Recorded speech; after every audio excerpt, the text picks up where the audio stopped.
السلام علیکم ورحمۃ اللہ وبرکاتہ۔ الدرس التاسع، نواں سبق۔ اس سبق کا عنوان ہے من این انت قادمہ۔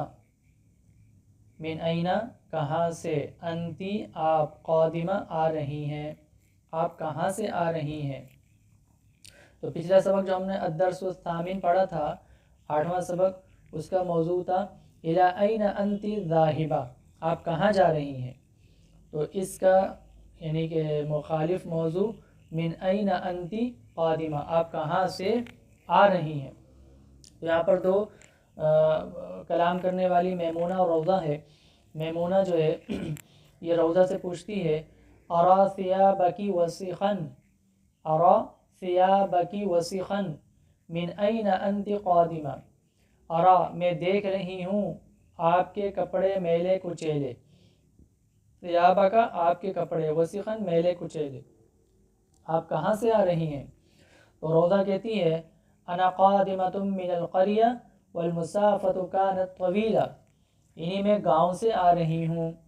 قریہ گاؤں، میں گاؤں سے آ رہی ہوں اور یہ گاؤں کا جو سفر تھا وہ لمبا تھا۔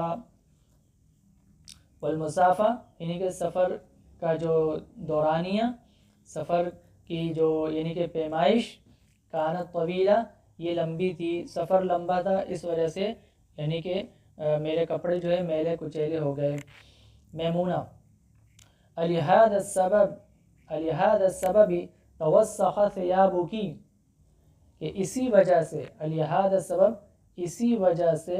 آپ کے کپڑے میلے ہو گئے ہیں، یعنی حمزہ استفہامیہ ہے کہ کیا اسی وجہ سے، توسخ باب تفاعل سے ماضی واحد کا صیغہ ہے یہ، کہ آپ کے کپڑے میلے ہو گئے، توسخ ثیابک۔ تو روضہ جواب میں کہتی ہے نعم جی ہاں، ھذا ھو السبب، یعنی کہ یہی وہ سبب ہے، ھذا ھو السبب، یہی کپڑوں کے میلا ہونے کا سبب ہے۔ میمونہ کہتی ہے پھر ھل جئت للعمل، کیا آپ کسی کام سے آئی ہیں۔ ھل جئت للعمل، جیسے کوئی کسی کہ بھائی آپ کسی کام سے آئیں، کوئی مسئلہ ہے تو اس کے لیے ھل جئت للعمل، کیا آپ کسی کام سے آئی ہیں۔ ام انک فقط نویت الزیارہ، ام انک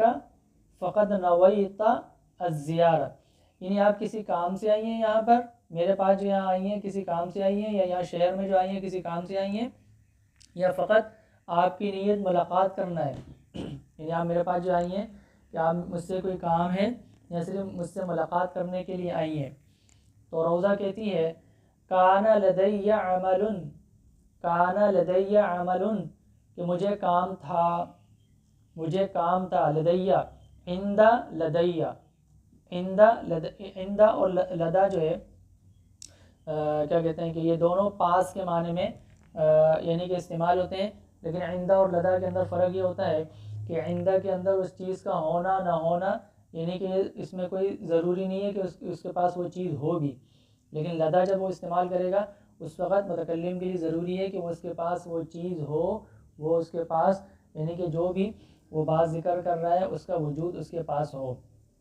تو یہاں پہ اس لیے اس نے لدا کا استعمال کیا ہے کہ ہاں مجھے کام تھا، یعنی کہ مجھے ضرورت تھی۔ وَكُنْتُ أُرِيدُ زِيَارَتَكِ أَيْضًا،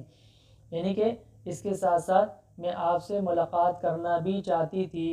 وَكُنْتُ أُرِيد، میں چاہتی تھی، زیارتک، آپ سے ملاقات، ایضاً بھی، یعنی کہ اس کام کے ساتھ ساتھ میرا مقصود یہ تھا کہ آپ سے ملاقات بھی ہو جائے گی۔ تو میمونہ کہتی ہے ماشاء اللہ، ماشاء اللہ، اذن تصطادین صیدین بسحم واحد، اذن تصطادین صیدین بسحم واحد، یعنی کہ ماشاء اللہ اذن، اس وقت تو، تب تو، ہم نے پیچھے پڑھ لیا ہے کہ اذن جو ہے دو تین معنوں کے لیے یعنی کہ استعمال ہوتا ہے، اس وقت، تب، ایسا، تو تب تو، تصطادین، اصطاد یصطاد، اصطاد یصطاد، یہ کیا کہتے ہیں کہ باب افتعال کا یعنی کہ یہ صیغہ ہے، اور کہ اس وقت تو پھر آپ نے کیا کیا، یعنی کہ شکار کیا، یعنی دو شکار کیے ایک تیر سے،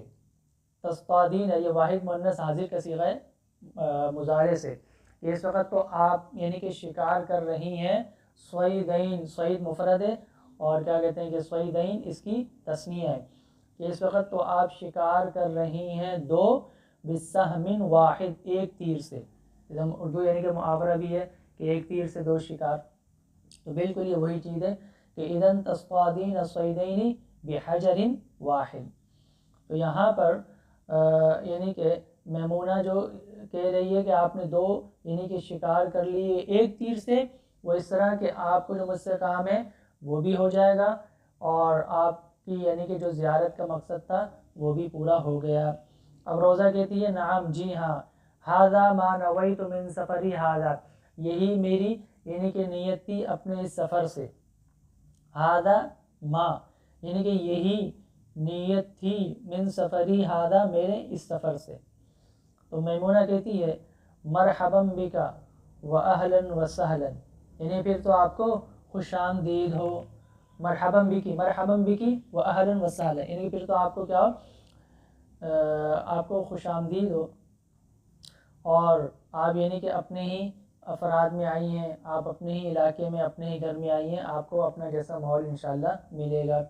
تو روزہ کہتی ہے شکراً لکی، شکراً لکی علی ترحیبک الساخن،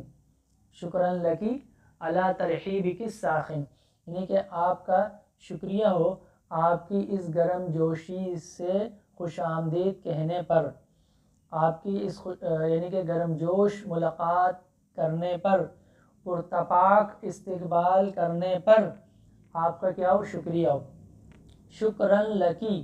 شکراً شکر ہو، لکی آپ کا یعنی شکریہ ہو آپ کا، اعلیٰ ترحیب، ترحیب یہ مصدر ہے تفعیل کے وزن پر، یہ باب تفعیل کا مصدر ہے ترحیب، رحب یرحب مرحبا کہنا،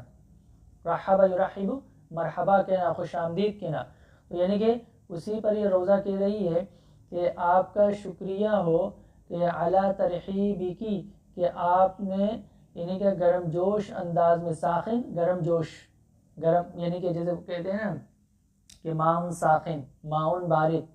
ہر وہ یعنی کہ مذکر کہ جس کی صفت ساخن ہو تو کیا کہتے ہیں کہ اس کے لیے ساخن کا لفظ یعنی گرم کا لفظ استعمال ہوتا ہے۔ یہاں پر جیسے ہم اردو میں استعمال کرتے ہیں کہ وہ ساتھی بہت گرم جوشی سے ملا،